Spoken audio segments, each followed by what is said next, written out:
আমরা মূলত কেউই কারোর জন্য অপেক্ষা করি না। সময়ের সাথে সাথে আমরা নিজেদের ঠিক মানিয়ে নেই ভিন্ন কোনো সময়ে, ভিন্ন উপায়ে অথবা ভিন্ন কোনো মানুষে ঠিক মানিয়ে নিতে হয়। কারা যেন বলেছিল, একদিন সব হবে। দেখতে দেখতে সব দিন ফুরিয়ে গেল। তবুও সেই দিনটা জীবনে এলোই না। একদিন সব হয়,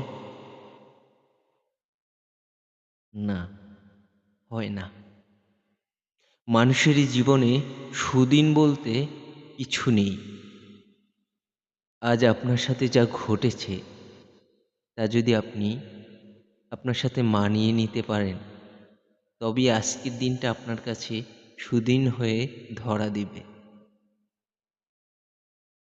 মানুষের আজ যা নেই তাই একটা সময় পেয়ে যাবে, এমন ধারণা নিয়ে মানুষ দিন গুনে গুনে বৃদ্ধ মস্তিষ্কে একটা সময় গিয়ে বুঝতে পারে